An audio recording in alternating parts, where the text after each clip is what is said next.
मुस्लिम धर्मावलंबियों का प्रमुख त्योहार ईद अब मात्र 3 दिन दूर है। उधर हिंदुओं का त्योहार रामनवमी भी लगभग 11 दिन दूर है। इन दोनों ही त्योहारों को लेकर कटिहार का जिला प्रशासन और जिला पुलिस पूरी तरह सतर्क है।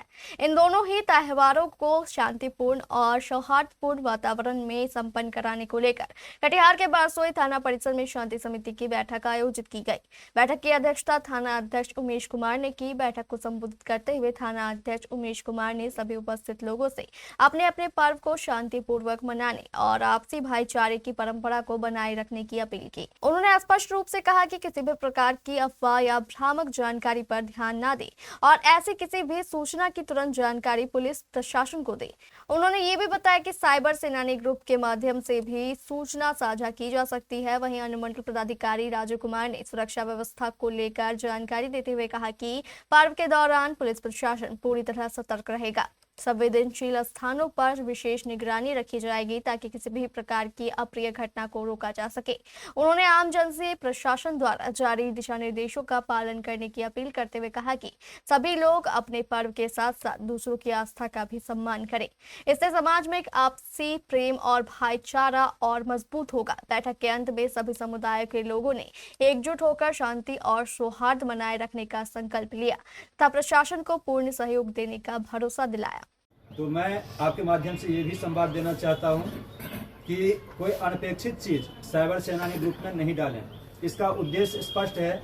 इसका उद्देश्य ये है कि यदि कहीं से कोई अफवाह फैलती है तो उस अफवाह का खंडन करने के लिए साइबर सेनानी बनाई गई है, जिसमें आप बुद्धिजीवी गण के माध्यम से उसका सत्यापन हो जाने पर या फिर उसका ये जब आपके सामने वो बात जाती है तो फिर आप इसकी वास्तविकता को जान के उसका खंडन कर सकते हैं, जिससे कि अमन चैन कायम रहे। न कि इसका उद्देश्य किसी के राजनीतिक लाभ के लिए या व्यक्तिगत लाभ के लिए है। तो साइबर सेनानी का एकमात्र उद्देश्य है जनहित में जो बातें रहे उसको आप दीजिए और जो समाज में सौहार्द कायम करने का विषय वस्तु रहे उस कंटेंट को दीजिए। इसके अलावा कोई अन्य कंटेंट नहीं दीजिए। ये मेरा अनुरोध है। इस पर सभी पहल करेंगे और एक दूसरे को जागरूक करेंगे। यहाँ गंगा जमुना का माहौल है। यहाँ सभी पर्व सद्भावनापूर्वक मनाया जाता है। सभी धर्मों के द्वारा हर्षोल्लास के साथ मनाया जाता है।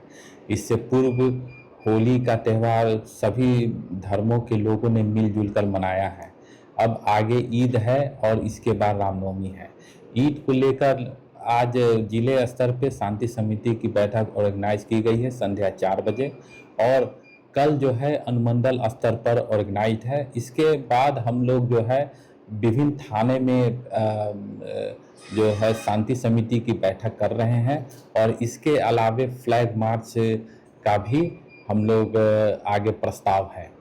तो जहाँ तक विधि व्यवस्था का प्रश्न है तो यह शांतिपूर्ण रहेगा।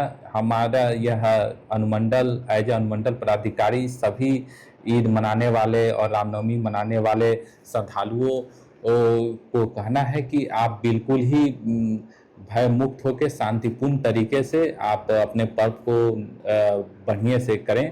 किसी प्रकार का कोई दिक्कत नहीं होगा। वहाँ पर फोर्स और मजिस्ट्रेट का डिप्यूटेशन होता है।